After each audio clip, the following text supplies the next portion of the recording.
l'habitat qui pourra supporter les aléas et le dérèglement climatique. Et c'est aussi l'habitat qui pourra se nourrir d'énergie renouvelable afin de mieux respecter l'environnement. Donc pour ce faire, on a l'honneur de retrouver sur notre plateau Monsieur Paolo Moura. Bonjour Paolo. Bonjour. Merci d'avoir accepté notre invitation. Merci à vous pour cette invitation aujourd'hui. Donc vous êtes le directeur adjoint de l'IMRED, qui est l'Institut méditerranéen du risque de l'environnement et du développement durable. Alors, on l'a vu ces derniers jours avec la tempête Aline. Aujourd'hui, protéger les villes des aléas naturels, ça devient un indispensable. Oui, tout à fait. Aujourd'hui, c'est pas l'augmentation de la fréquence des intensités des effets climatiques extrêmes. Ça veut dire que c'est exactement les tempêtes, mais pas que les tempêtes. Ça nous oblige à préparer la ville pour demain. Ça veut dire qu'on doit préparer les citoyens pour apprendre à répondre à cette question. C'est pas la ville, elle est formée pour nous. C'est important d'avoir les citoyens préparés pour gérer cette situation. Très bien. Et bien justement, aujourd'hui, on va essayer de sensibiliser les citoyens à cette préparation, aux actions qu'ils peuvent potentiellement faire pour se protéger de ces aléas et les éviter. Donc, alors aujourd'hui, au programme de l'émission, on aura des explications et des décryptages sur des aménagements locaux, mais aussi internationaux. On aura aussi Lily qui va nous donner des conseils pour vivre dans une maison plus écologique. Et en fin d'émission, on ira même vers le futur avec Théo. Et tout de suite en plateau, on accueille Laura. Salut Laura. Salut Flavie, salut tout le monde. Je vais vous parler des aménagements dans les Alpes-Maritimes pour se protéger des risques contre les inondations et les tsunamis. Alors déjà Laura, comment se fait-il que nos départements ils soient plus touchés que les autres ? Alors Flavie, chaque année, la fin de l'été marque le retour de pluies intenses dans les Alpes-Maritimes. On les appelle les épisodes cévenols. Ce sont de très fortes précipitations qui peuvent s'abattre sur un territoire en un temps très court. Ces épisodes cévenols provoquent des inondations soudaines et violentes et équivalent à plusieurs mois de précipitations. Elles provoquent des pertes humaines et entraînent des dommages matériels considérables. Le département des Alpes-Maritimes est particulièrement touché par ce phénomène. Il fait partie des 15 départements français les plus vulnérables. Alors du coup, Paolo, étant donné que notre département il est plus touché et on a pu le voir bien sûr ces derniers jours, pour vous, qu'est-ce qu'on peut faire pour limiter ces dégâts concrètement ? De façon concrète, voilà, d'abord préparer la population, je reviens vers ça. Un phénomène comme ça, c'est pas l'État, c'est pas les pouvoirs publics qui est capable de gérer ça tout seul. D'abord, on doit être préparé, ça veut dire en amont, on doit se préparer pour cette situation. Pendant cette situation des crises, ça veut dire pendant les phénomènes, on doit gérer cette phénomène, on doit savoir comment se comporter pour ne pas avoir des dégâts ou pour perdre des vies humaines.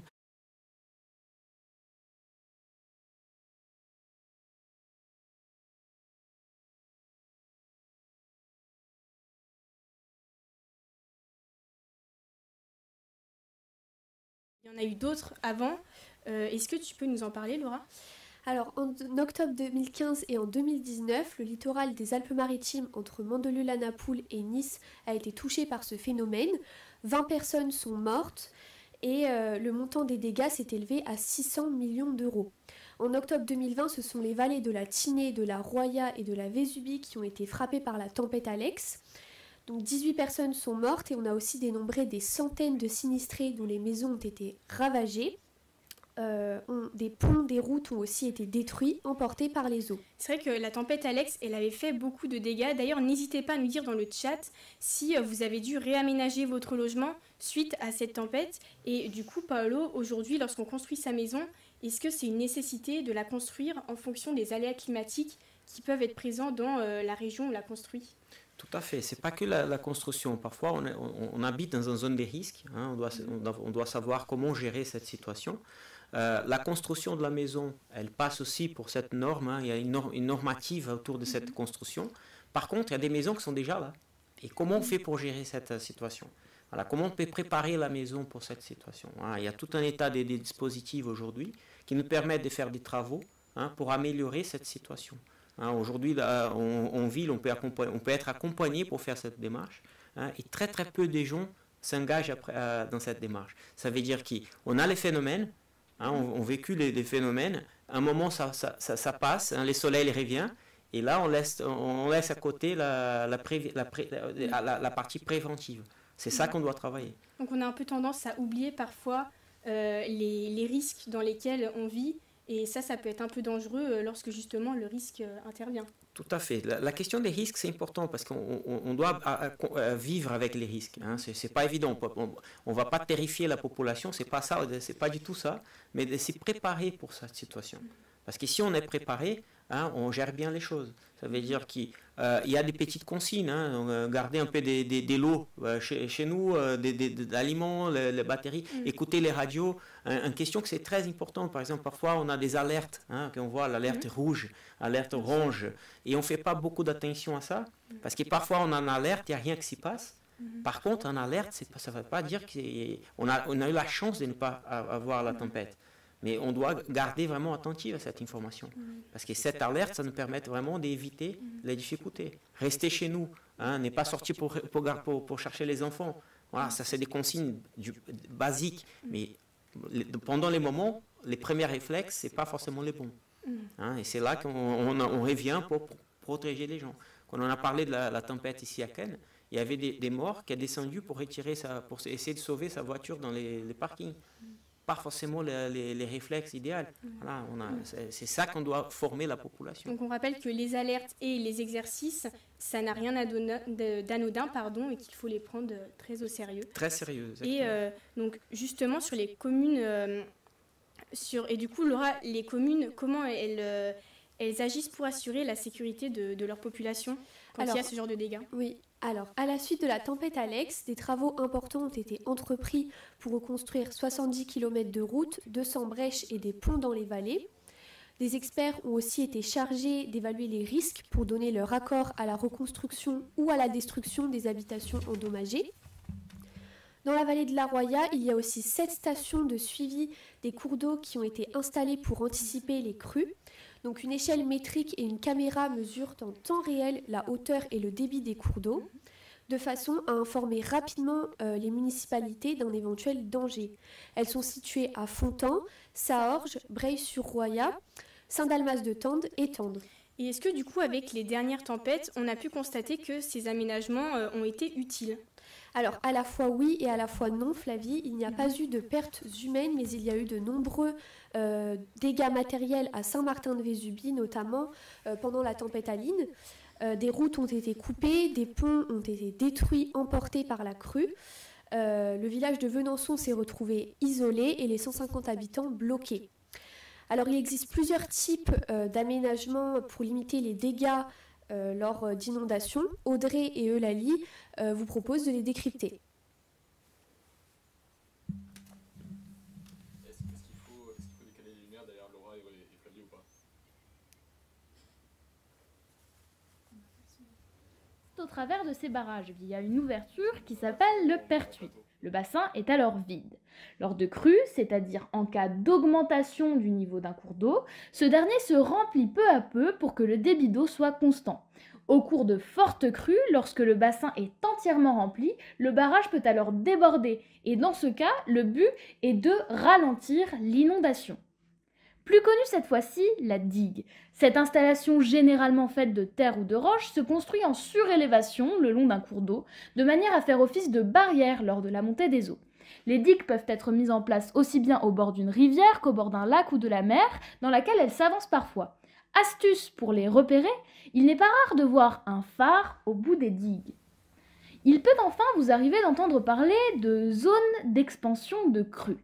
Ces zones peuvent être aménagées par l'homme ou être naturelles. Elles prennent la forme d'espaces de stockage de l'eau après des débordements. Sur ces zones, il n'y a donc pas d'installation inondable. Le but est de ralentir l'écoulement de l'eau pour stabiliser le niveau de la crue. L'avantage de cette technique est qu'elle participe au fonctionnement des écosystèmes aquatiques, mais aussi terrestres. Pour protéger nos constructions... Merci beaucoup Eulalie et Audrey pour ce reportage très instructif sur ces dispositifs de sécurité. Et du coup, Laura, sur le littoral, qu'est-ce qui est mis en place ? Alors, à Mandelieu-la-Napoule, une zone d'expansion de crue a été créée. Comme on peut le voir, elle est située en secteur très peu urbanisé et permet de diminuer le risque d'inondation. Des batards d'eau ont aussi été installés à l'entrée des garages, souterrains d'une vingtaine de résidences vulnérables aux inondations, à Mandelieu. L'objectif est de sécuriser les souterrains, car pour rappel, en 2015, lors des inondations, 7 personnes sont mortes en tentant de récupérer leur voiture.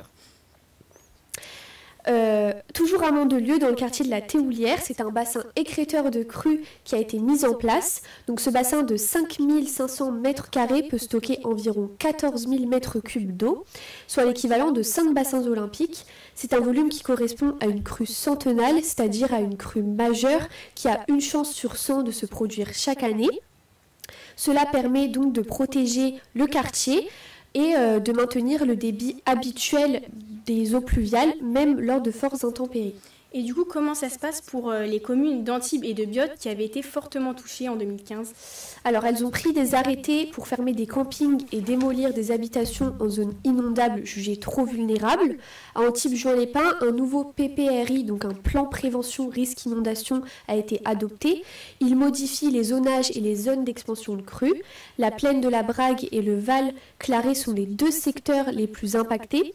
Les propriétaires doivent donc réaliser dans un délai de 5 ans un diagnostic de vulnérabilité de leur habitation. Et du coup, Paolo, selon vous, lorsqu'on a de telles catastrophes, est-ce qu'il faut mieux aménager ou bien la seule solution, c'est de détruire pour tout reconstruire et que ça protège des aléas? Aménagement, c'est une chose importante de préciser. Hein. C'est faire changer les gens des places. Hein. Voilà, déménager des gens, c'est pas évident. Hein. Nous sommes attachés à un territoire, on a notre maison, on ne peut pas simplement dire ok, on va changer des places parce qu'il y a un souci. On parle d'inondation aujourd'hui, mais on ne peut pas négliger d'autres risques qui nous sommes aussi exposés. On a les feux des forêts qui va avoir un lien très fort avec la sécheresse, qui va avoir un lien très fort avec les inondations. On a des dégâts qui se passent dans la ville. On va déménager cette personne, mais on va déménager vers où? Parce que la question c'est parce que les territoires, elle est exposée. Hein, on a des zones bien sûr bien plus sensibles que l'autre. Par contre, notre territoire elle est exposé. Et avec les chiffres qu'on a, hein, les statistiques qu'on a aujourd'hui, on ne sait pas exactement qu'est-ce qui va se passer et avec les fréquences qui va se répéter ça. Hein, on a les tempêtes 2015, tempête Alex c'était 2020, je me rappelle bien. La fréquence elle commence à monter. Ça veut dire même les statistiques, les travaux qu'on fait aujourd'hui, est-ce qu'ils seront suffisants ou pas? On ne sait pas. Par contre, on doit travailler ensemble. Je pense que la question c'est pas simplement déménager des gens, mais c'est d'apprendre à travailler ensemble. Comme on a dit, il y a des maisons qui doivent faire son diagnostic. Hein, si on prend les taux des gens qui ont déjà fait son diagnostic, on voit qu'il y a un écart. Hein, ça veut dire qu'on a encore les manques de conscience par rapport à la situation des risques. Et donc du coup finalement fuir un endroit, une zone à risque, c'est pas forcément la solution idéale. Bien sûr qu'il y a des endroits qu'on doit partir, il n'y a pas de choix parce que la zone elle est vraiment un danger. Hein. On ne devait pas construire d'abord là-bas.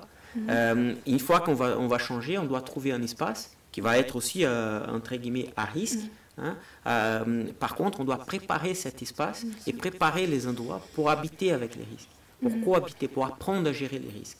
Hein. Aujourd'hui, on a des technologies, on a des méthodes qui nous permettent vraiment de gérer les situations des risques et apprendre à gérer la situation des crises. Et donc justement, parmi ces risques, il y a aussi les tsunamis. Bon, ici, on n'en a encore jamais eu et on espère ne pas en avoir demain. Mais on voit quand même à Cannes que certains panneaux fleurissent un peu partout dans la ville qui sont des refuges justement en cas de tsunami. Alors Laura, comment le département il aménage son territoire pour ce risque? Bien justement, des sirènes et des panneaux d'évacuation ont été disposés tout le long du littoral pour réduire le risque et orienter la population dans des zones sécures en cas de danger.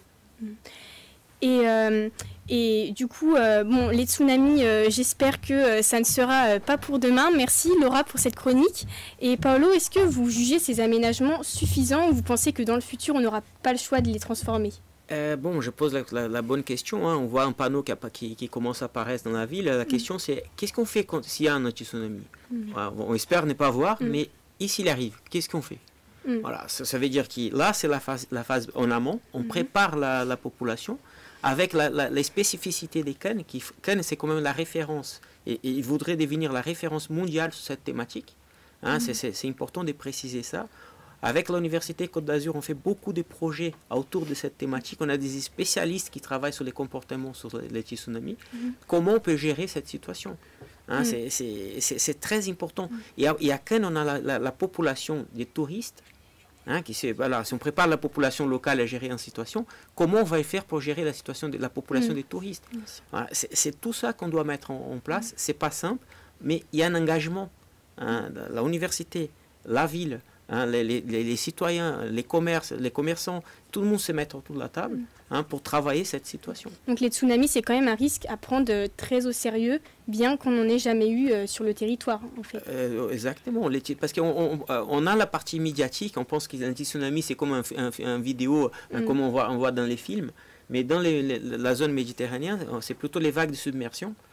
Et ça, on a déjà vécu ici, c'est pas une question.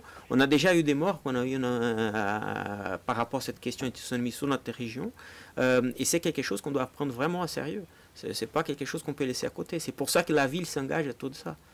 C'est vraiment d'expliquer les gens comment se comporter dans cette situation. Merci. Alors à présent, on reçoit Faustine. Salut Faustine. Salut Flavie.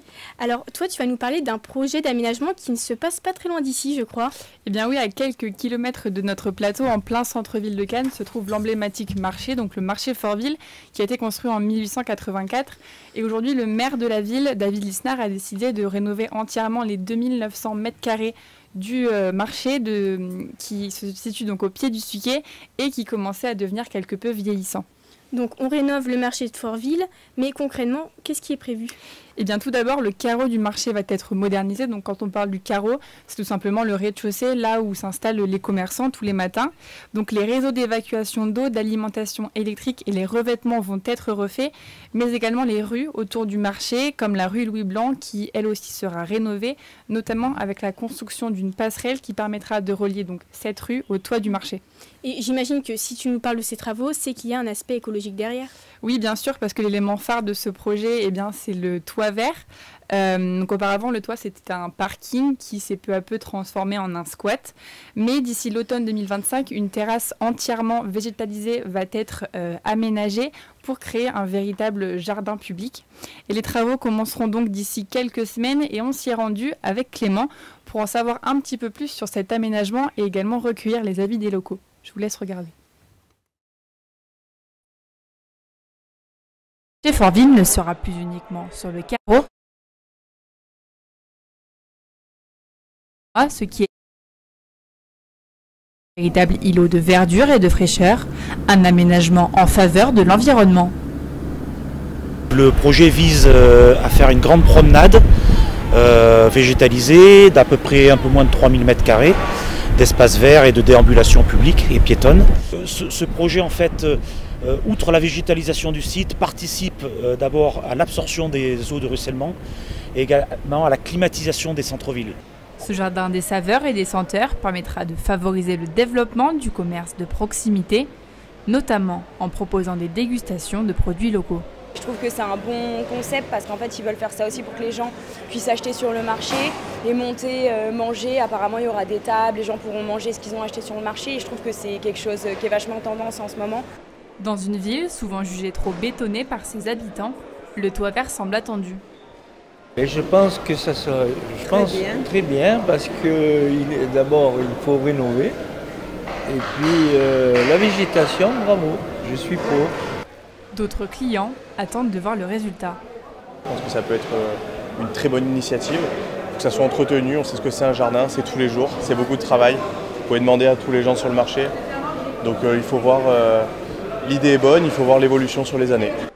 Le toit vert sera composé de plantations adaptées au climat qui devraient permettre de rafraîchir l'hypercentre cannois. Eh bien, c'est vrai que ça donne envie, ça, Faustine. Et oui. En tout cas, on a hâte de voir ce que ça donne. Mais par contre, combien ça va coûter ? Je crois que tu as des infos là-dessus. Alors oui, donc le projet d'aménagement du toit du marché Fortville va coûter 750 000 € et 50% de ce budget a donc été financé par une aide qui s'appelle le Fonds vert. Donc 375 000 € ont été pris en charge, une somme non négligeable pour la réalisation de ce jardin des saveurs et des senteurs. Alors le fonds vert, qu'est-ce que c'est? Eh bien c'est une aide qui a été lancée par l'État et mise en place depuis janvier 2023. Elle a pour but de soutenir les collectivités dans leur transition écologique. Et c'est un dispositif inédit qui provient du Fonds d'accélération de la transition écologique lancé l'année dernière par la Première ministre Elisabeth Borne. Ce fonds est doté de 2 milliards d'euros pour aider les collectivités à mettre en place des projets écologiques sur leur territoire et également améliorer donc le cadre de vie de ses habitants. Et pourquoi est-ce que c'est la ville de Cannes qui a été retenue pour obtenir cette aide?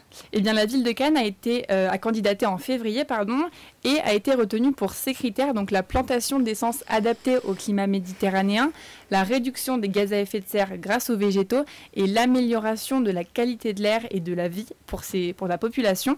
Donc ce jardin des saveurs et des senteurs sera composé d'arbres et d'agrumes typiques de Provence et également de plantes aromatiques.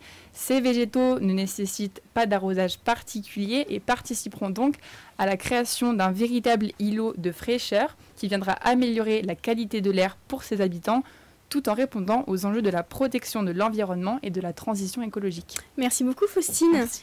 Et du coup, Paolo, dites-nous par rapport à tous ces toits qui se végétalisent, est-ce que c'est quelque chose qu'on pourrait généraliser pour les particuliers, par exemple, pour éviter les îlots de chaleur urbains? Exactement. Ça, c'est un des problèmes, un des risques qu'on a aujourd'hui. On va dire que c'est un risque assez, c'est un risque assez important. C'est les îlots de chaleur urbains. Ça, c'est une initiative que la ville de Cannes elle porte là, que c'est un projet exactement de végétalisation et d'attractivité territoriale, parce que c'est quand même un projet qu'on commence à intégrer la végétalisation d'un toit, répondre à un besoin, et de l'autre côté, on va rendre un espace plus sympa. C'est quand même un centre-ville très important, c'est la plus petite grande ville du monde. J'ai l'habitude de dire que Cannes, c'est vraiment, elle est reconnue dans le monde entier. Et ça démontre la volonté d'améliorer un cadre, d'apporter la végétalisation dans la ville. Peut-être on peut aller plus loin. On voit, et si aujourd'hui, la meilleure façon d'améliorer cette question des lots de chaleur, c'est la végétalisation. Faire beaucoup d'attention aux types de végétalisation. C'est pas n'importe quelle végétalisation. Par contre, voir l'attention de la ville par rapport à l'arrosage. On peut pas négliger aussi l'utilisation de l'eau. L'eau, on ne parle pas trop de l'eau, mais c'est quand même un sujet aussi assez important. Ça veut dire comment on peut utiliser de l'eau, la réutilisation de l'eau.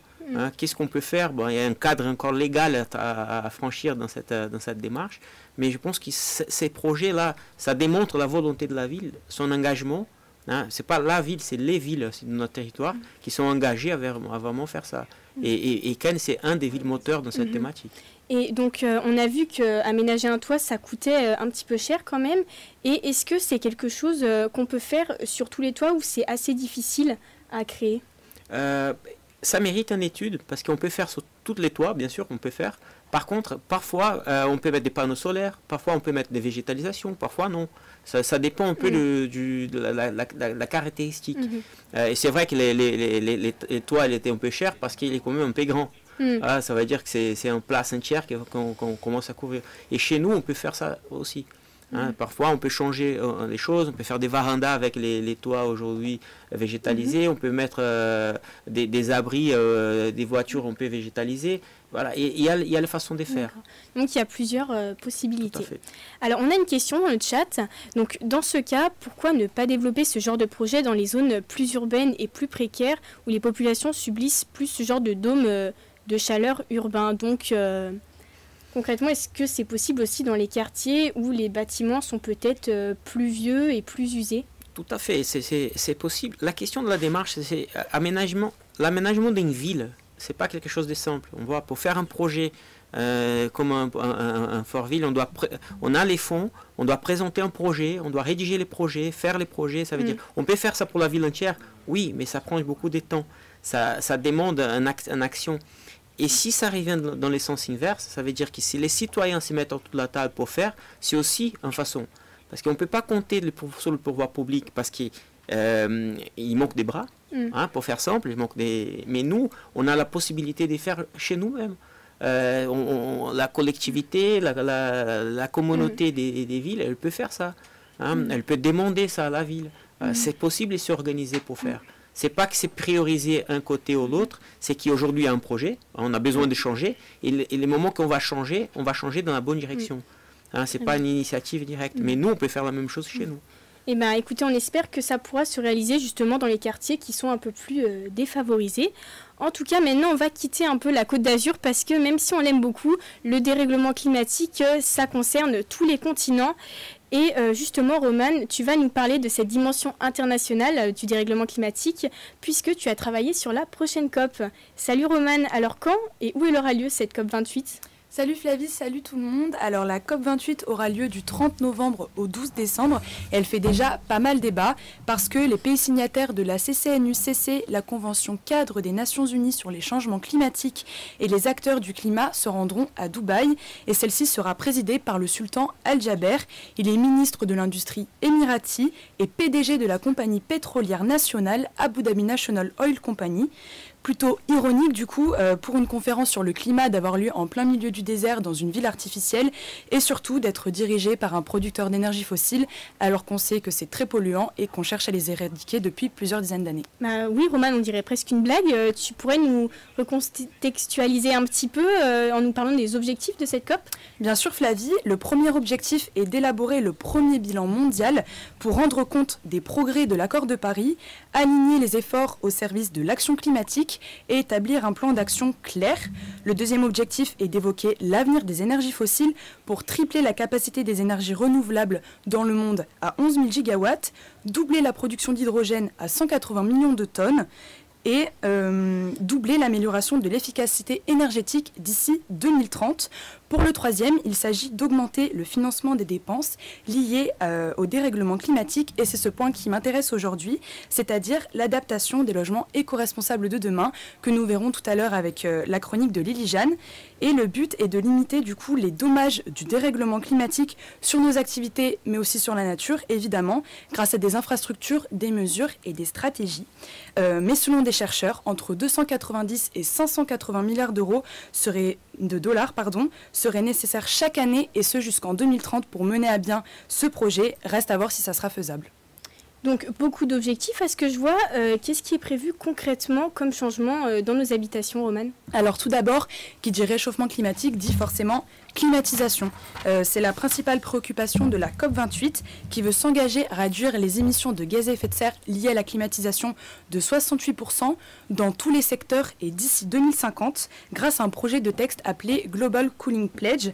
Et du coup, on remarque que les moyens de climatisation représentent actuellement plus de 7% des émissions mondiales de gaz à effet de serre, donc c'est énorme et c'est un chiffre donné des Nations Unies. Pour cause, l'électricité nécessaire pour alimenter les climatiseurs et les ventilateurs et la dépendance de la climatisation aux hydrofluorocarbures. Alors qu'est-ce que c'est que ce drôle de nom ? Eh bien, il s'agit de polluants de courte durée mais très puissants qui peuvent avoir des effets sur le réchauffement climatique plus importants même que le dioxyde de carbone, donc c'est pas négligeable. Et l'ONU estime qu'environ 3,6 milliards de climatiseurs sont actuellement utilisés dans le monde, mais leur nombre devrait tripler du coup d'ici 2050 avec le réchauffement climatique. Un de leurs rapports en 2020 avertissait d'ailleurs que sans intervention politique, les émissions directes et indirectes provenant de la climatisation et de la réfrigération augmenteraient de 90% au-dessus des niveaux de 2017 d'ici 2050. Là est tout le paradoxe puisque plus nous utilisons plus il y a le réchauffement climatique, plus nous installons des climatisations chez nous, mais évidemment plus nous les utilisons, et bien plus nous contribuons à ce fameux réchauffement climatique. Alors, on a le Global Cooling Pledge qui reconnaît malgré tout ça que la climatisation est nécessaire parce que le nombre des décès liés à tout cela augmente d'année en année et qu'actuellement près de 3 milliards de personnes disposent d'options de climatisation inefficaces. Alors le projet propose pour remédier à tout ça des climatiseurs plus efficaces et moins polluants, logique, mais aussi des immeubles utilisant la climatisation passive et une réduction des hydrofluorocarbures les plus puissants. Merci Romane. Alors Paolo, à l'avenir, est-ce qu'il sera possible d'avoir une maison plus résiliente en termes d'énergie et quand même habitable, notamment peut-être avec un système de climatisation plus écologique puisque visiblement on ne pourra peut-être pas s'en passer? Bon, je pense pas que c'est l'avenir, aujourd'hui ça existe déjà. C'est possible de faire aujourd'hui chez nous ce projet. Je pense que c'est intéressant dans les discours qu'on en parle de cette notion. Qu'on parle beaucoup de la partie la COP à Dubaï, qu'on est toujours en train de critiquer des entreprises de pétrole. Mais je vais prendre un peu des reculs là et je vais prendre la question, parce que 30% de la consommation d'énergie d'un bâtiment, c'est lié au comportement des gens. Et là, c'est notre comportement. Hein, c'est critiquer l'industrie du pétrole, je comprends, mais prendre sa voiture pour faire l'aller-retour, pour acheter du pain à 3 km de chez toi, c'est pas forcément les plus durables. Et ça veut dire que notre comportement aussi doit changer. Ça veut dire qu'on doit déconstruire une société qu'on a construite autour du pétrole. Hein, jusqu'à là, notre développement est arrivé jusque-là. Maintenant, on doit faire la transition, et la transition, elle est là. Et on doit accélérer cette transition. Chez nous, en Europe, à partir de 2035, si je me rappelle bien, toutes les voitures seront électriques. Voilà, mais aujourd'hui, on ne parle pas beaucoup de décarbonisation des routes. La décarbonisation de la route, elle est très importante. On doit avoir des solutions optimales. C'est pas ne pas avoir, mais c'est d'avoir les moments corrects. Ça veut dire la voiture thermique, elle est bien, oui, elle est bien, mais pas pour tout faire. La voiture électrique, elle est bien, mais pas pour tout faire. Parfois, on parle des véhicules. Quand on parle des maisons, la maison d'aujourd'hui, elle existe déjà. C'est pas la maison de demain. Ce sont des technologies qu'on peut acheter qui sont déjà là. Il y a des aides de l'État pour nous aider à faire la transition. Par contre, nous, on doit faire des investissements. Est-ce qu'on est prête pour faire ça? Est-ce que notre pouvoir d'achat permet de faire ça? Par contre, les pouvoirs d'achat, ça veut dire que quand on fait l'isolation de maison, on va réduire la consommation d'énergie. Hein, parfois, on n'a pas l'argent parce qu'on dépense l'argent d'une façon, hein, parce que la voiture, c'est quand même les 12e dépenses du ménage français. Donc nous, finalement, on a vraiment une réelle responsabilité sur ces choses-là et on reste maître quand même de l'énergie qu'on produit et qu'on consomme. Tout à fait. Je pense que c'est là la grande question, elle est là.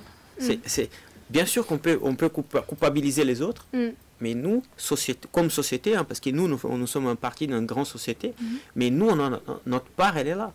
Hein, étendre la lumière, utiliser l'énergie de façon correcte, bien cadrer les moments d'utiliser l'énergie, tout ça c'est important. Oui. Et je voulais juste rebondir, je suis tout à fait d'accord sur le fait que c'est tous les acteurs qui doivent participer à la transition écologique et bien évidemment qu'aujourd'hui si on n'agit pas c'est parce qu'on aime notre confort personnel duquel on a l'habitude depuis des dizaines d'années maintenant.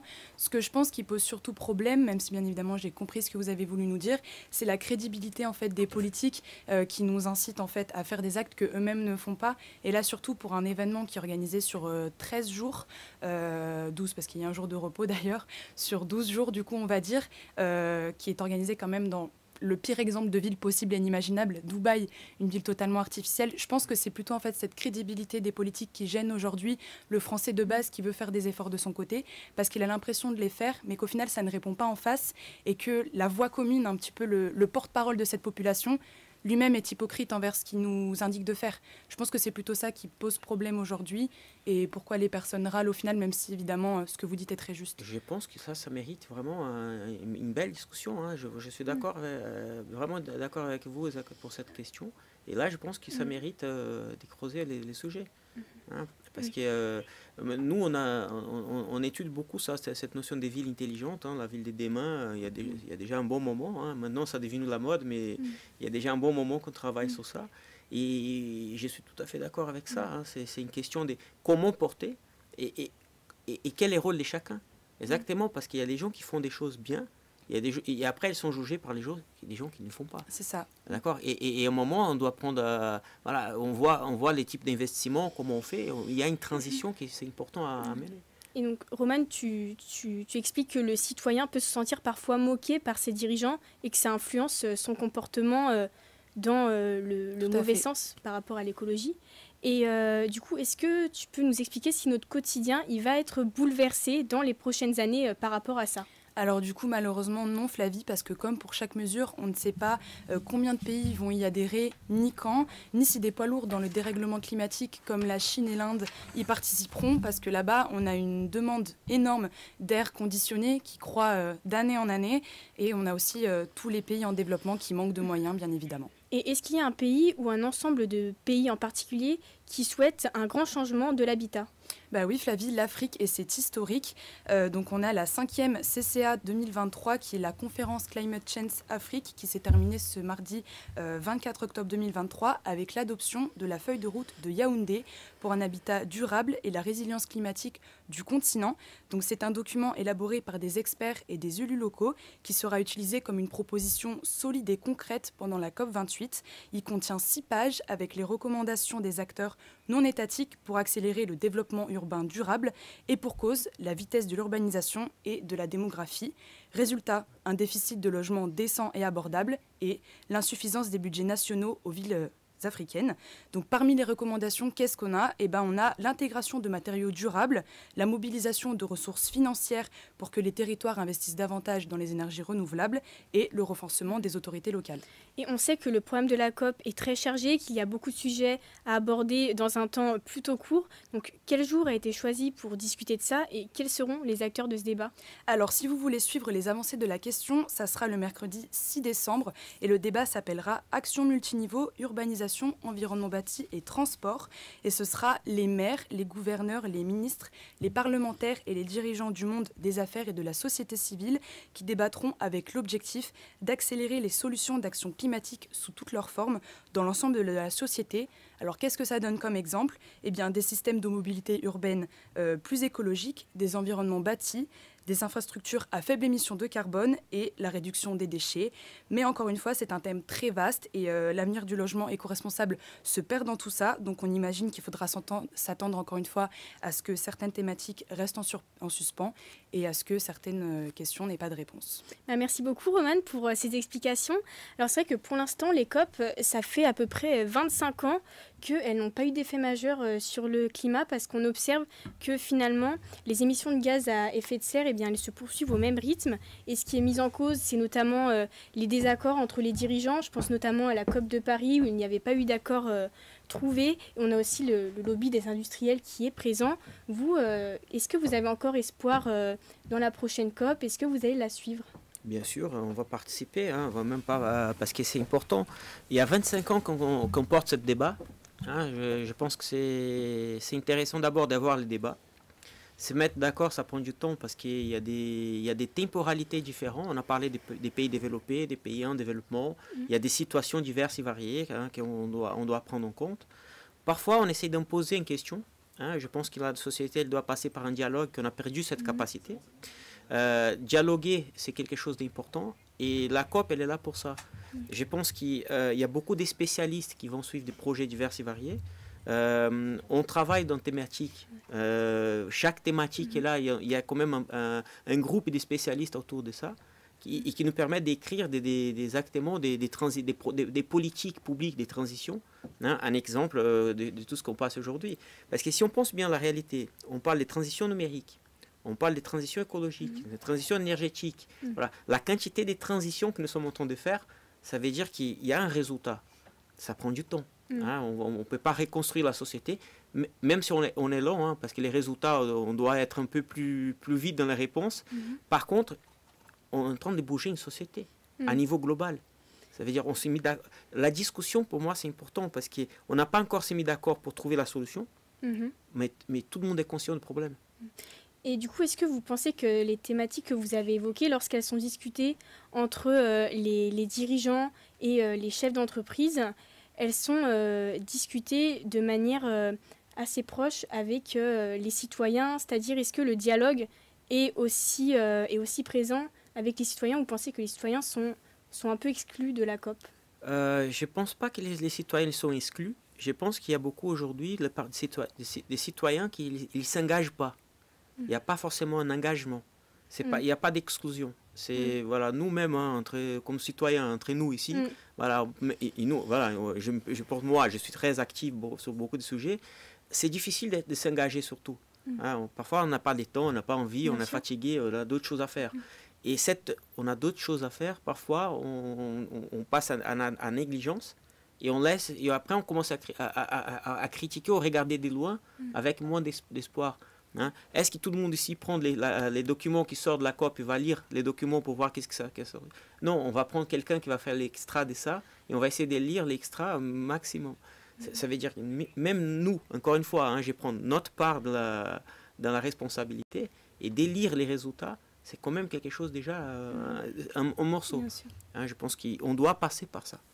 Donc on peut complètement en fait suivre cette COP et la comprendre, et c'est accessible en fait à tous les citoyens si on prend un peu de temps pour s'intéresser à ça. Tout à fait. Et après on peut revenir vers encore la communauté, notre quartier, poser la question, mettre les débats autour de la table et dire mais qu'est-ce qu'on peut faire dans cette direction, comment on peut changer cette direction. Voilà. Et là, on voit qu'il y a des pistes. Il y a toutes les villes. J'ai voyagé le monde entier par rapport à la question des villes. On fait du projet. Et j'ai fait mon bilan carbone. Le bilan carbone, c'est pas autour de ça. Par contre, partout dans le monde, on voit les transitions. On ne peut pas dire qu'on a raté les coches. On est dans la bonne direction. Ça prend du temps. Parfois, c'est lent. Je suis d'accord avec ça. Mais il y a un parti qui nous, pour aller plus vite, si tout le monde participe, c'est faisable. On a vu avec les Covid.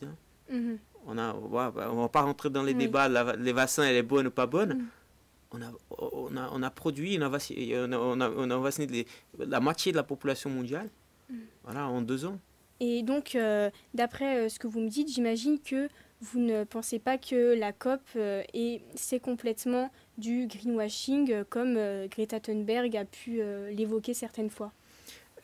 Je pense qu'il toujours, à chaque débat, il y a cette discussion, mais si on sort les écarts, on va dire, on prend les statistiques, on prend les extrêmes, on sort les extrêmes, la grande majorité des gens sont des gens sérieux qui sont là pour travailler, pour bosser, pour proposer des choses, pour faire avancer les projets. Il y a des débats politiques, il y a des questions qu'on peut aller plus loin, mais la réalité, c'est que la majorité des projets qui sont là sont des projets sérieux. C'est des gens qui sont en train vraiment de travailler, qui sont dédiés, qui dédient sa vie, sa carrière à faire ça. Ce pas des gens qui vont faire les greenwashing. Bien sûr qu'il y a des deux côtés, on ne va pas être naïf. Par contre, on doit séparer les choses. Et cette séparation, ça veut dire qu'on doit étudier les choses. Avant de critiquer, à l'université, on apprend une chose, c'est on peut critiquer tout, mais on doit proposer des choses. Voilà, on ne peut pas que critiquer. Critiquer et donner la suite. Ça veut dire qu'on doit proposer des choses concrètes. Parce que les moments qu'on va proposer quelque chose, là, on va trouver la difficulté. Et là, peut-être qu'on va revenir arrière à la critique et va être un peu plus sobre sur la critique et trouver des dialogues pour trouver des solutions à la moitié pour faire avancer les choses. Eh bien, écoutez, Paulo, je pense que votre discours fait plutôt plaisir à nos téléspectateurs. En tout cas, votre optimisme et même votre analyse, parce que c'est pas vraiment de l'optimisme, c'est une analyse vraie, redonne un peu d'espoir en nos téléspectateurs, parce que les discours comme ça, j'estime que on n'en entend pas vraiment souvent, et c'est normal vu le degré d'urgence climatique, mais je pense que les citoyens ont aussi besoin d'entendre ce genre de propos pour qu'ils se motivent à faire plus d'actions. Merci. Alors, on accueille Lily sur le plateau. Salut Lily, ça va ? Ça va super, et toi ? Ça va, merci. Alors, ta mission aujourd'hui, c'est de nous aider à pouvoir agir justement par nous-mêmes, à notre échelle. Donc, pour ça, tu vas nous donner des conseils pour rendre notre maison plus écologique. Partage-nous-les. Alors oui, parmi mes recherches, j'ai trouvé plusieurs innovations qui sont plutôt cool pour construire une maison éco-responsable. Donc d'abord, on sait que la plus grosse partie de notre consommation énergétique, c'est pour se chauffer nous-mêmes. Donc la première que j'ai trouvée, c'est le poêle. Partez pas maintenant, on va pas parler de n'importe quel poêle, mais du poêle de masse.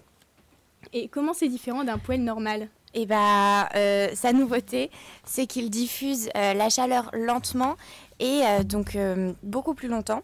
On peut parfaitement chauffer une maison pendant toute une nuit sans avoir à faire de ronde pour surveiller le feu.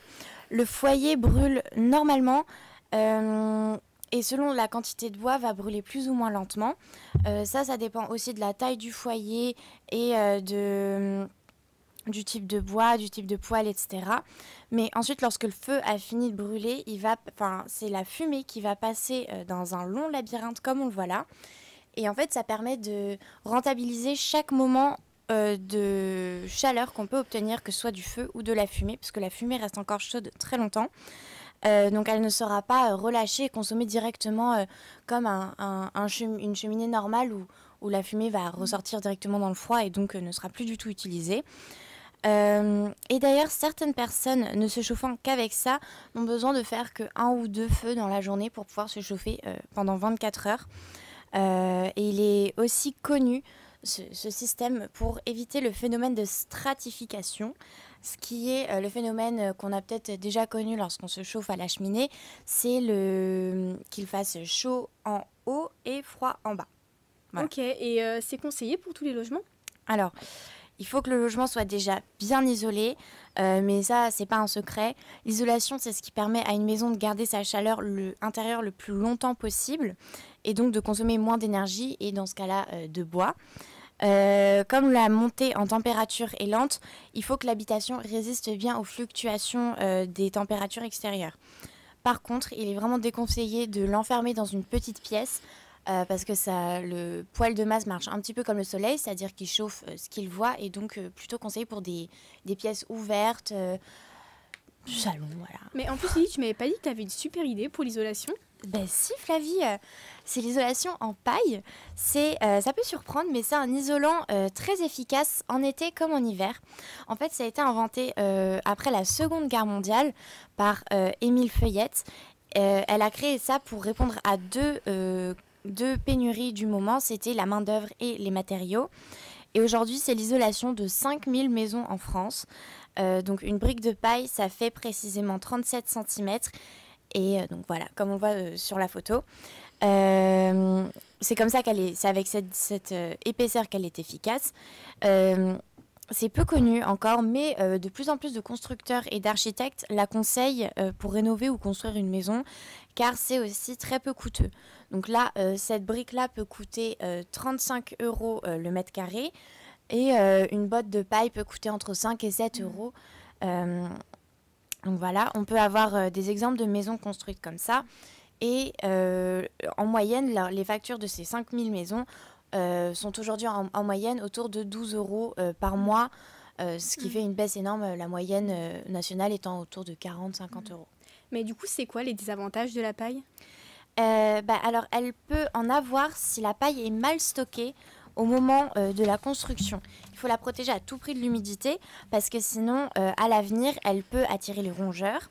Cela demande plus d'entretien pendant la construction, mais après, pas plus qu'une autre maison. Mais des recherches sur le sujet confirment que la paille, plus la paille est dense, moins elle va attirer les petites bêtes.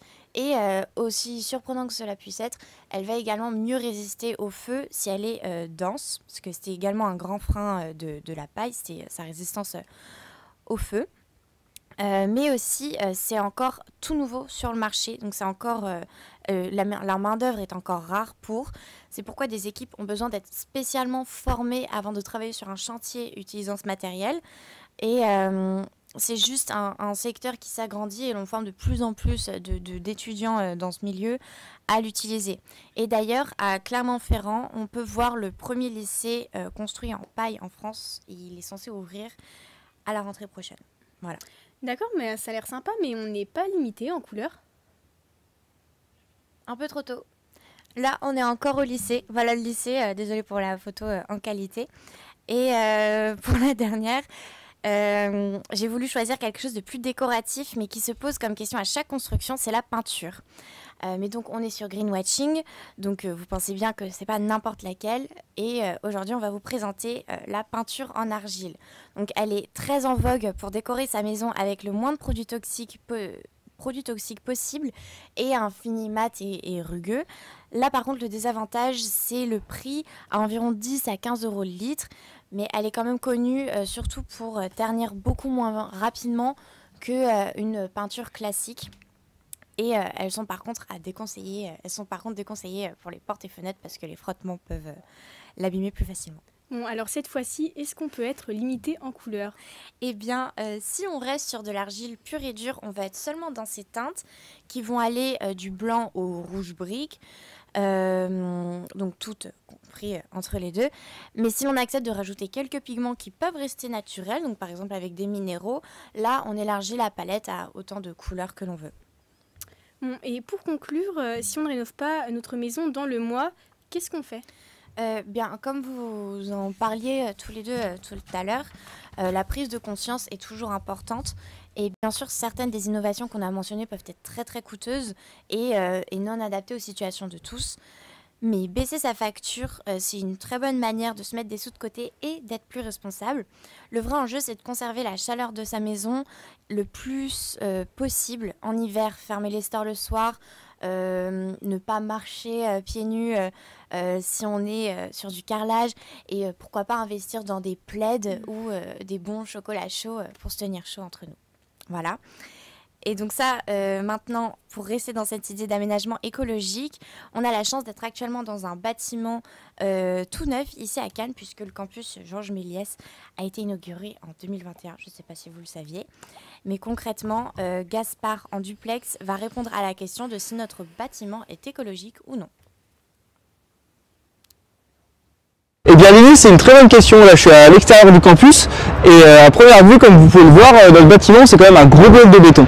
Bon, mais pour parler en chiffres, concrètement le campus Méliès c'est un bâtiment de 19 mètres de haut sur un terrain de plus de 39 000 m², sur 3 étages avec à l'intérieur une vingtaine de salles de cours, des amphithéâtres, des salles informatiques et plein d'autres salles. Dites-vous que là où je me trouve, jusqu'en 1976, il y avait une usine qui alimentait toute la ville de Cannes en gaz. Bon, depuis elle a été démolie, hein, mais côté écologique c'était difficile de faire pire. Mais venez avec moi, j'ai quelque chose à vous montrer.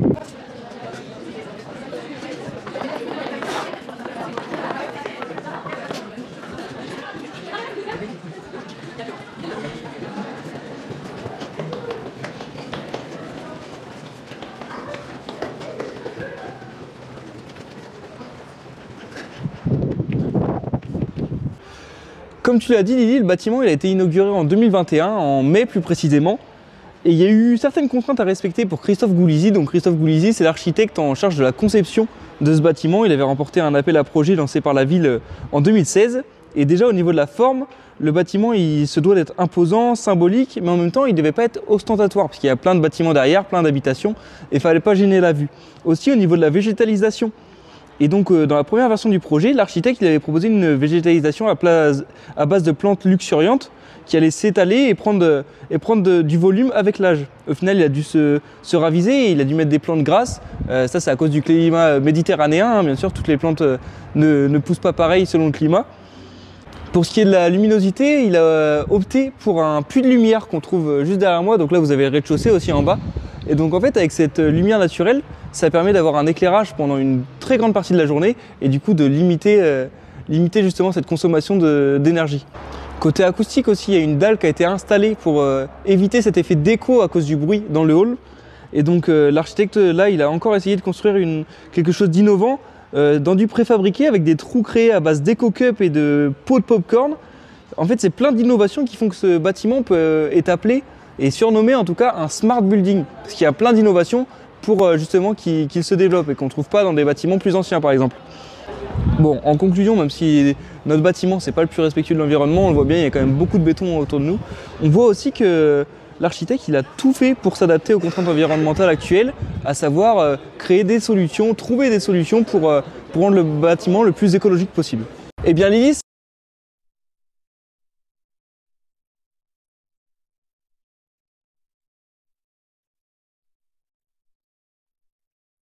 Et ça fait partie des missions de Greenwatching parce que l'urgence écologique, elle est aussi médiatique.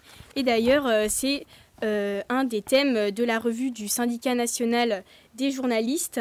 Et donc, c'est pour ça qu'à l'école de journalisme de Cannes, on essaye au maximum de traiter l'écologie car c'est un des sujets qui est l'un des plus importants à traiter dans les médias aujourd'hui. Et du coup, Paolo, pour ces bâtiments innovants comme Bastide Rouge, vous travaillez dessus. C'est quoi les enjeux derrière la construction de ces bâtiments ? Bon, la construction d'un nouveau bâtiment aujourd'hui, c'est facile, hein, à dire comme ça, hein, parce qu'on prend toutes les meilleures pratiques, on met en place. Après, on doit faire fonctionner. Hein, aujourd'hui, il y a beaucoup des bâtiments qu'on a dit intelligents. mais en réalité, c'est des bâtiments automatisés qui ne sont pas encore au point de faire vraiment la consommation. Ils n'arrivent pas à bien gérer encore sa économie d'énergie. Nous, on a un bâtiment expérimental. Hein, ça fait partie du patrimoine de l'université.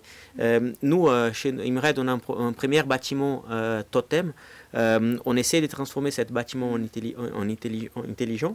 On essaie de faire l'optimisation énergétique, ça veut dire consommation d'énergie, production d'énergie en lui-même, et après répliquer ça vers d'autres bâtiments. Et on a appris aussi que tout seul, on ne peut pas faire. Ça veut dire qu'on commence à travailler sur la notion des communautés d'énergie. Ça veut dire qu'on commence à élargir la notion de consommation et production d'énergie autour de notre bâtiment résidentiel, tertiaire, des hôtels. Et là, on a une optimisation énergétique autour de ce bâtiment. Ça veut dire qu'on doit élargir vers notre environnement la notion de bâtiment. Et ça va se passer la même chose ici. Hein, aujourd'hui, on a ce bâtiment qui, pendant le week-end, il est vide. Et peut-être on a d'autres choses à faire avec l'énergie qu'on peut produire ici avec des panneaux solaires. Ou on peut consommer l'énergie dans un endroit qui sont à côté d'ici et qui ne sont pas forcément utilisés. Et ça veut dire que même nous, on apprend tous les jours, hein, parce qu'on s'y trompe aussi. Hein, c'est pas que, on ne fait pas que de belles choses, hein, parfois on s'y trompe beaucoup aussi. Mais c'est d'apprendre que cette notion de bâtiment, il doit être élargi. Et cette communauté, on a parlé aujourd'hui, c'est comment on peut faire notre part. Peut-être avec les voisins, on peut aussi faire la communauté d'énergie. Ça veut dire, mais nous, on doit faire avancer cette cadre. Et cet bâtiment, il va s'inspirer dans cette cadre. Et est-ce que vous trouvez que cette notion de smart building, elle est plutôt comprise par les architectes qui construisent des maisons actuellement? Est-ce que vous trouvez que c'est quelque chose qui est assez pratiqué ou pas encore par rapport aux enjeux? Ouais, les nouveaux bâtiments, c'est comme ça. Aujourd'hui, on parle d'un thermostat intelligent, on parle des radiateurs différents. Voilà, ce sont des technologies qui sont développées, qu'on commence à utiliser chez nous. La domotique, hein, tous les bâtiments aujourd'hui connectés. Je vais mettre un petit bémol sur la partie de cybersécurité qu'on doit traiter aussi. Par contre, les bâtiments aujourd'hui, sont des technologies qu'on peut acheter aujourd'hui dans les magasins à côté. Voilà, ce n'est pas des nouvelles choses. La question, c'est de mettre une cohérence autour de ça. Ce n'est pas la technologie par la technologie, c'est la technologie qui va servir à quelque chose. Parce que parfois, il y a des choses qu'on imagine que c'est du bien, mais il n'y a pas une logique autour de ça.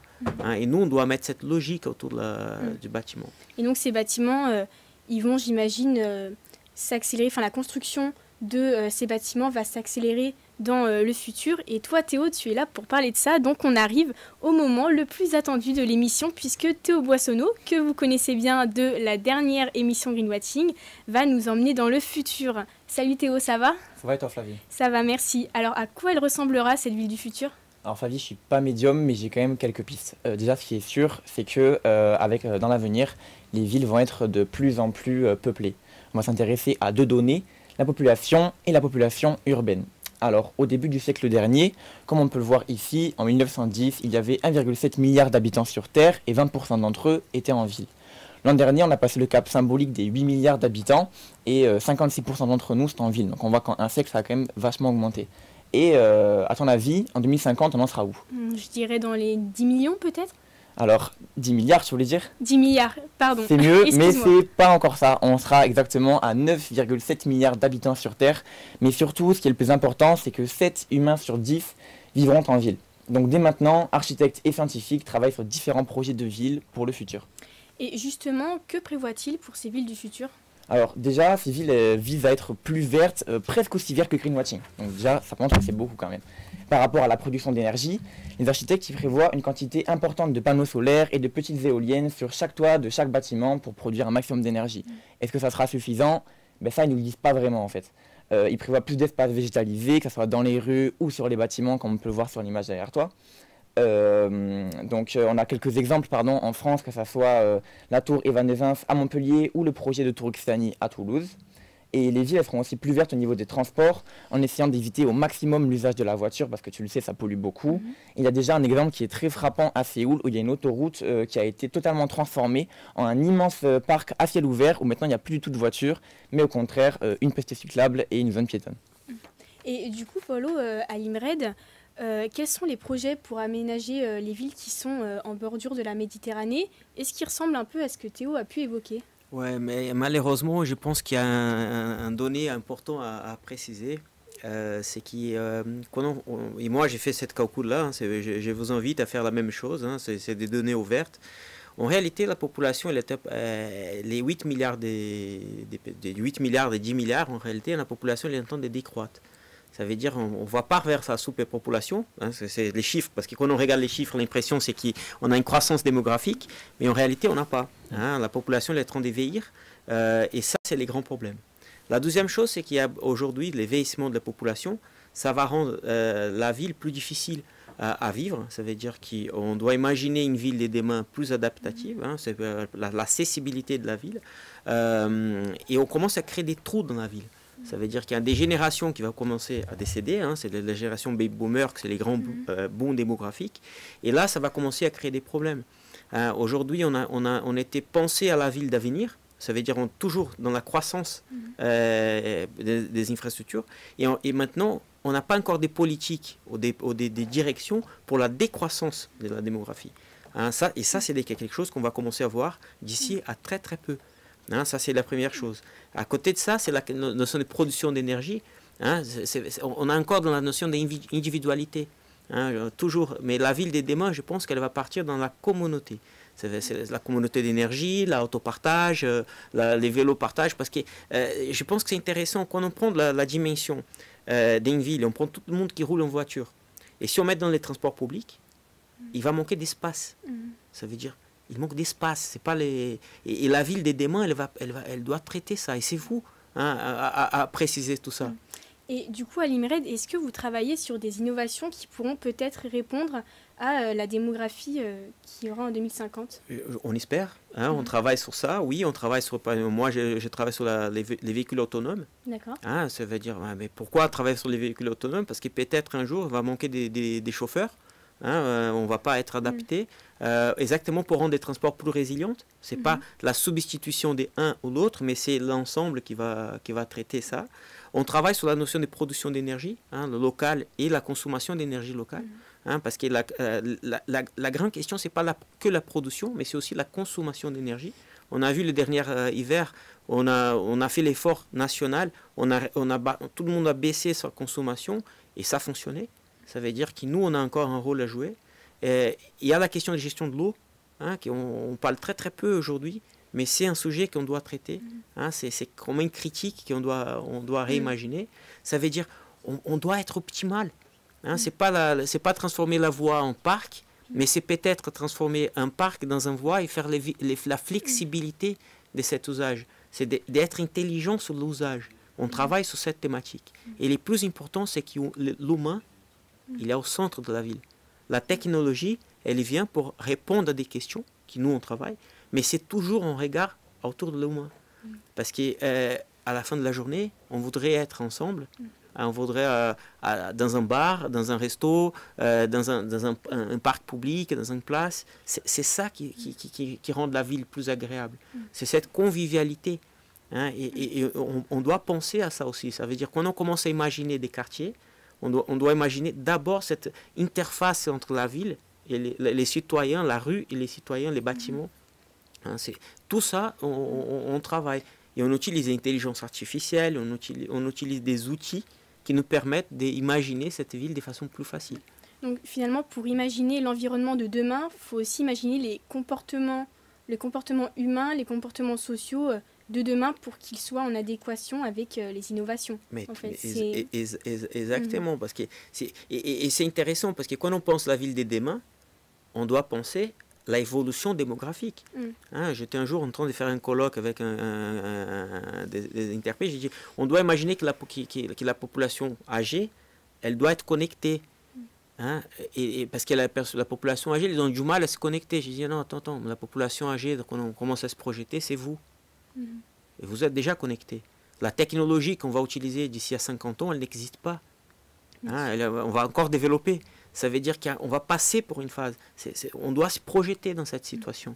Hein, ça veut dire, aujourd'hui, encore une fois, la population est en train de décroître. Il n'y a pas une croissance démographique, une décroissance démographique. Hein, et en Europe, ça, c'est plus parlant encore. Hein, si on prend des données statistiques, sont ouvertes, hein, on va là, on regarde, on voit qu'on doit préparer ça. Hein, comment on va préparer la ville plus accessible, plus humaine, rapporter les dialogues autour de la ville, hein, parce que c'est ça l'importance. Merci. Donc justement, concernant l'accessibilité à la ville, Théo, tu vas revenir sur les autoroutes végétalisées.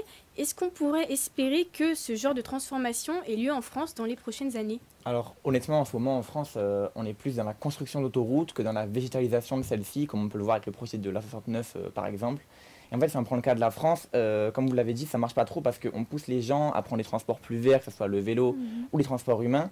Mais en fait, c'est des villes qui ont été construites au XXe siècle ou au XIXe siècle pour l'usage de la voiture. Et donc, même dans nos mentalités, comme vous le disiez, on n'a pas forcément ce réflexe de ne pas prendre la voiture.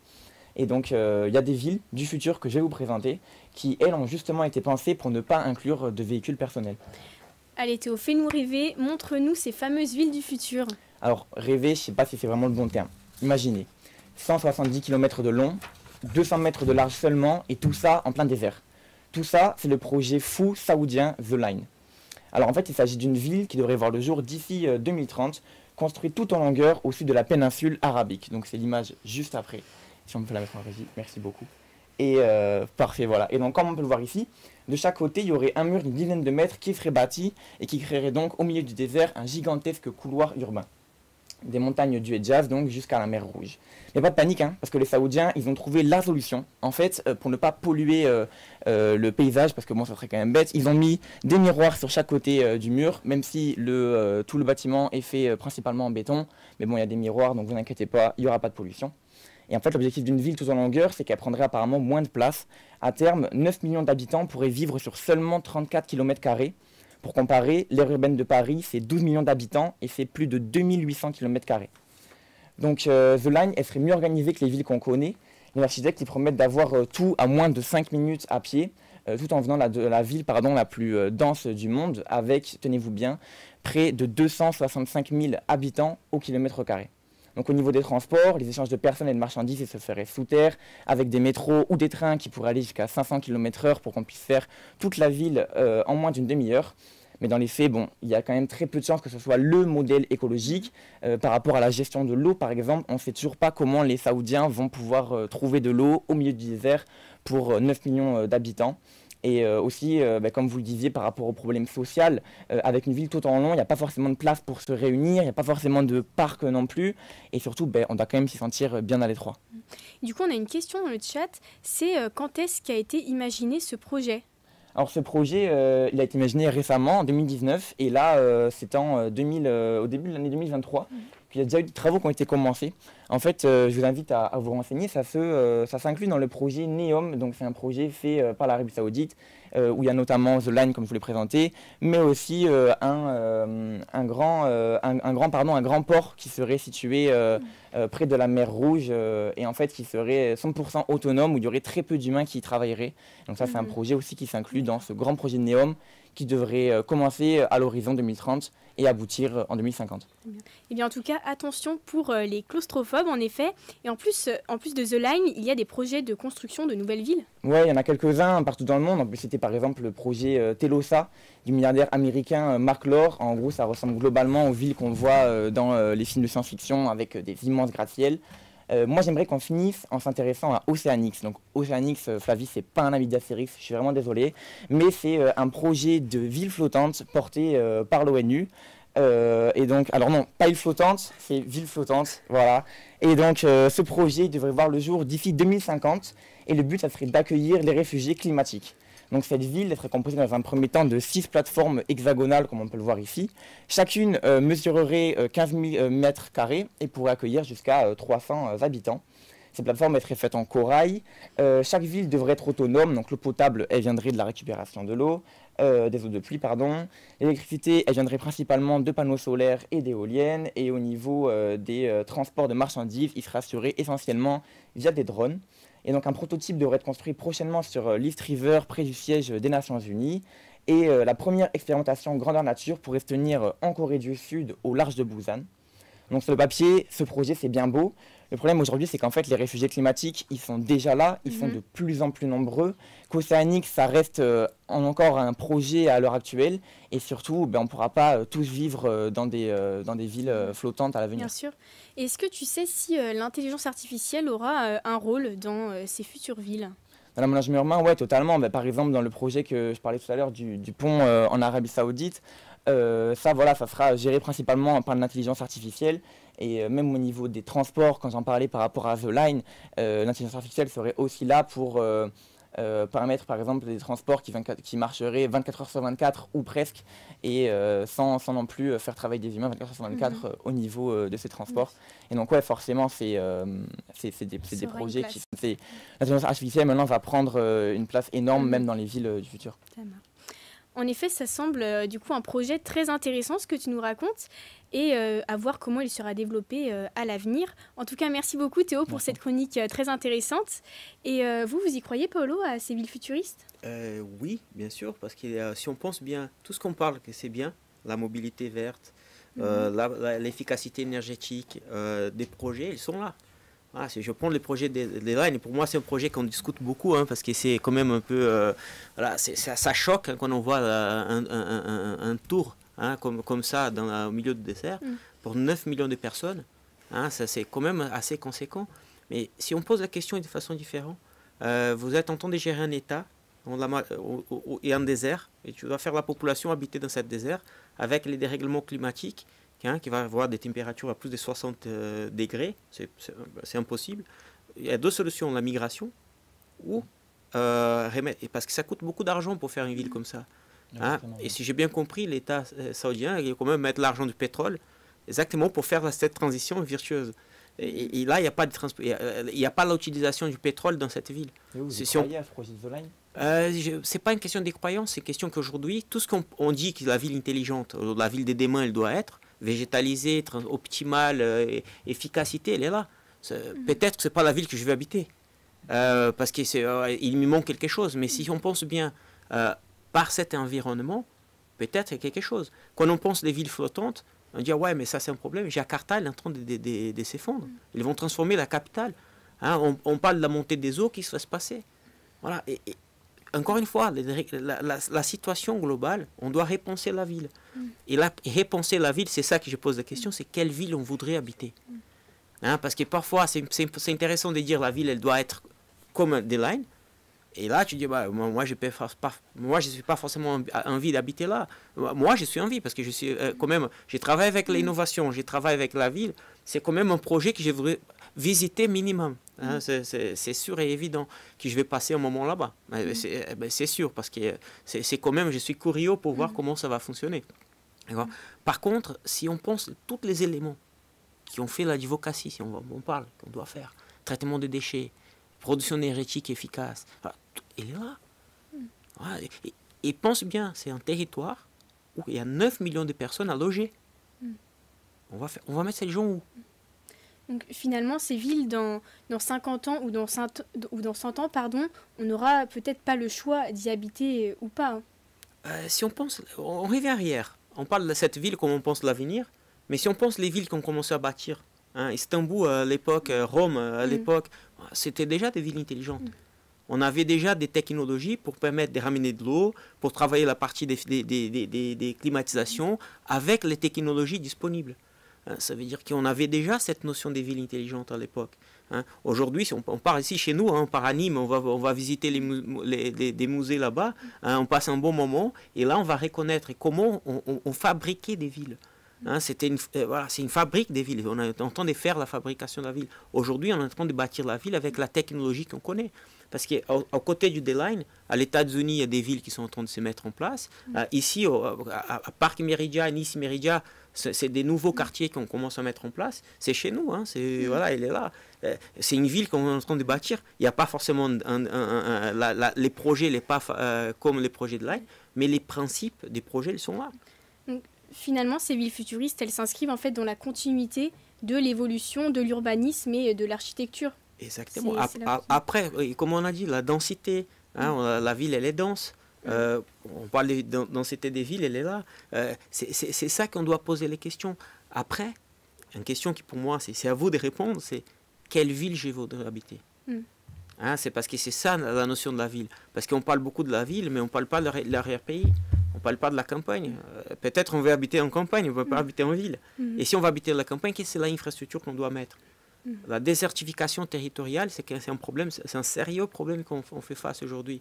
Ça veut dire qu'on n'a pas d'opportunités d'un côté, et là on doit migrer d'un côté à l'autre. Cette migration qui existe vers la ville, c'est parce qu'il y a un manque d'opportunités vers la campagne. Peut-être on doit réimaginer la ville, mais comme un réseau. Des petits villages qui vont donner cette notion. Par contre, on doit avoir d'opportunités. L'opportunité de travail, de développement économique, d'activité économique, de capacité de générer la richesse. C'est ça qu'on doit refonder l'économie autour de ça. Aujourd'hui, on a parlé des nouveaux matériaux. Est-ce que ce sont des filières qu'on va mettre en place? Peut-être on doit être intelligent pour créer cette filière. Aujourd'hui, on a dissocié la ville, les rurales et les urbains. On a fait cette dissociation. Mais on a vu que ce n'est pas possible. Et on est en train de retisser ce lien, de recréer ce tissu économique, social, pour relier la campagne vers la ville. Parce que la végétalisation, pour moi, c'est de ramener la ville vers la campagne dans la ville. Très bien. Eh ben, merci beaucoup pour toutes ces informations, Paolo, et surtout merci beaucoup d'avoir participé à notre émission. Du coup, l'épisode 2 touche à sa fin et je remercie vraiment tous les chroniqueurs pour leur investissement et tout le staff technique qui a été vraiment au top. Et vraiment un grand bravo à tous. J'ai été ravie de présenter cette émission. Je vous donne rendez-vous du coup le 11 décembre pour l'épisode 3 de Greenwatching. En attendant, vous pouvez revoir cette émission en replay sur le compte Twitch ou le compte Instagram de JC Media. Merci à tous, portez-vous bien et à bientôt.